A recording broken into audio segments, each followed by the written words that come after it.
Hello friends, કેમ છો? બધા મજામાં હશો એવી આશા રાખું છું. અને આજે હું આવી ગઈ છું તમારી સાથે એક રેસીપી શેર કરવા માટે. તો આજે આપણે બનાવીશું હાંડવા કેક.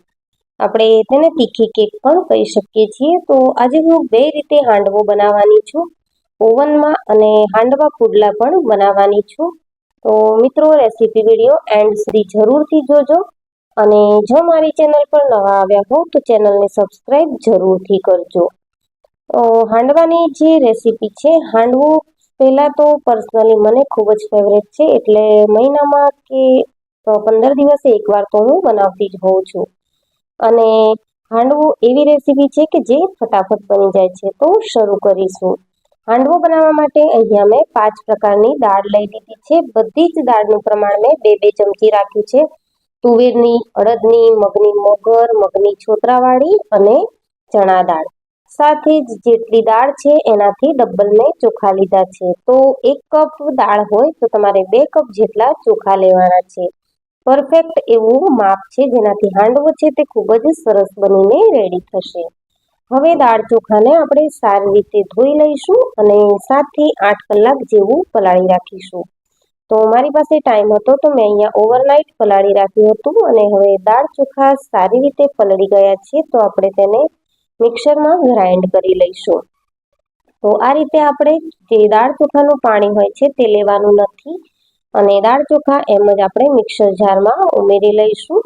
અને જો જરૂર પડે તો છાશ અથવા તો નવું પાણી ઉમેરવાનું છે. તો આ રીતે મેં થોડું દહીં અને થોડું પાણી ઉમેરી અને બેટરને પીસી લીધું છે. આ રીતની કન્સિસ્ટન્સીનું આપણે બેટર રાખવાનું છે, એકદમ દરદરું એવું.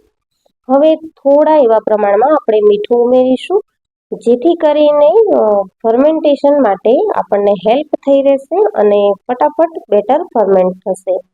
તો હવે આ બેટરને આપણે 7 થી 8 કલાક જેવું રહેવા દઈશું, જેના કારણે તેમાં સરસ એવો આથો આવી જશે. હાંડવાના બેટરમાં મારે વધારે પડતો જ આથો આવ્યો હતો, તો મારે છેલ્લે વાસણ ચેન્જ કરવું પડ્યું. અને હવે આથો આવી ગયેલું બેટર રેડી છે, તો તેના માટે વઘાર કરી લઈશું. વઘાર માટે 4 થી 5 મોટી ચમચી જેટલું તેલ, 1 ચમચી રાઈ, 1 ચમચી જીરું, સાથે 5 થી 6 ચમચી જેટલા અધકચરા વાટેલા સિંગદાણા અને 15 થી 20 મીઠા લીમડાના પાન ઉમેરી લઈશું. સાથે જ 1 ચમચી જેટલી આપણે હિંગ ઉમેરી દીધી છે.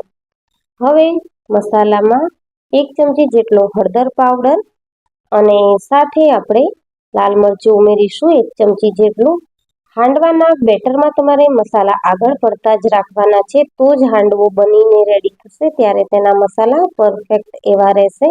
3 ચમચી જેટલા સફેદ તલ ઉમેરી લીધા છે. અને વઘાર રેડી થઈ ગયો છે, તો આપણે બધો જ વઘાર બેટરમાં ઉમેરી લઈશું.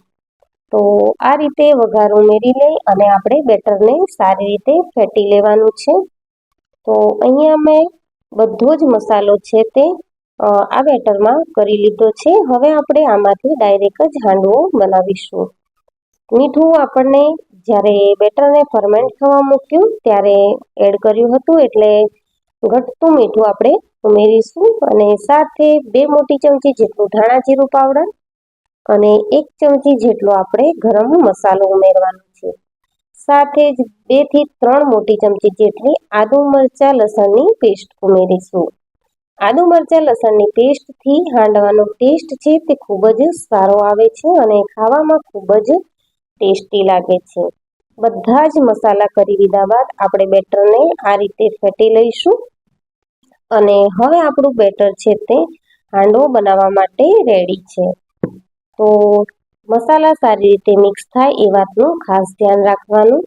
હવે આપણે જે બેટરમાંથી પુડલા બનાવવાના છીએ તે બેટરને સાઈડમાં કાઢી લઈશું. અને બાકીનું જે અડધું બેટર છે એમાં આપણે 1 ચપટી જેટલો ખાવાનો સોડા ઉમેરી દેવાનો છે. બધા જ બેટરમાં આપણે ખાવાનો સોડા ઉમેરતા, પરંતુ પુડલા બનાવવાની હજી મારે થોડી વાર છે, તો હું જ્યારે બનાવીશ ત્યારે તેમાં સોડા ઉમેરીશ.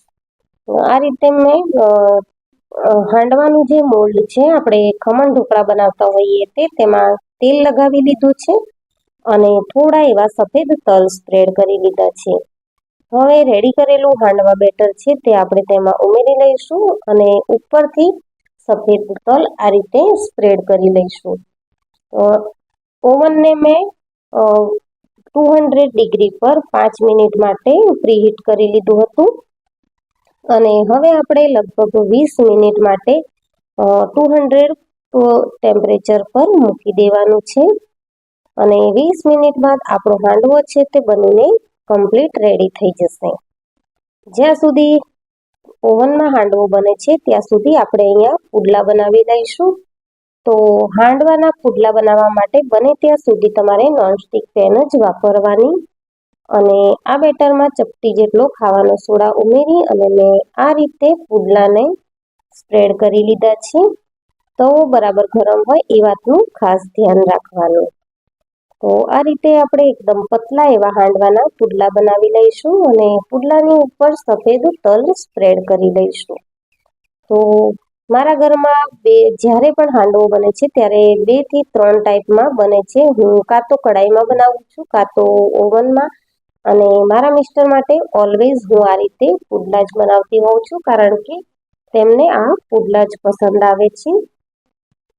તો આ રીતે મેં પુડલા બનાવ્યા છે અને વચ્ચે વચ્ચે આપણે ઓવનનો હાંડવો છે તેને એકાદ વાર ચેક કરી લઈશું કે શું છે, અને ત્યાં સુધી આપણે બધા જ પુડલા સારી રીતે બનાવી લેવાના છે.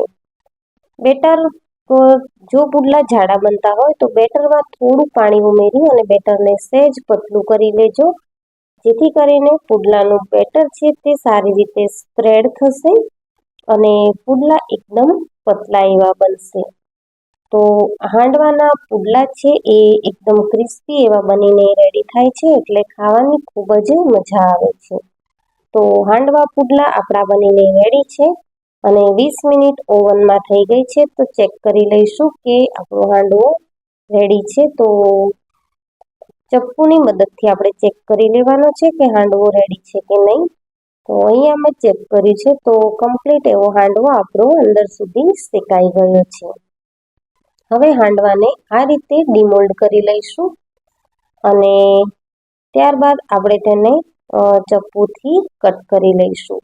વઘાર અને બધું જ આપણે પહેલાં કરી લીધું હતું એટલે અત્યારે હવે આ ડાયરેક્ટ સર્વિંગ પ્લેટમાં જ લઈ લઈશું. તો પરફેક્ટ ક્રિસ્પી ઉપરથી અને અંદરથી સોફ્ટ એવો આપણી હાંડવા કેક બનીને રેડી છે.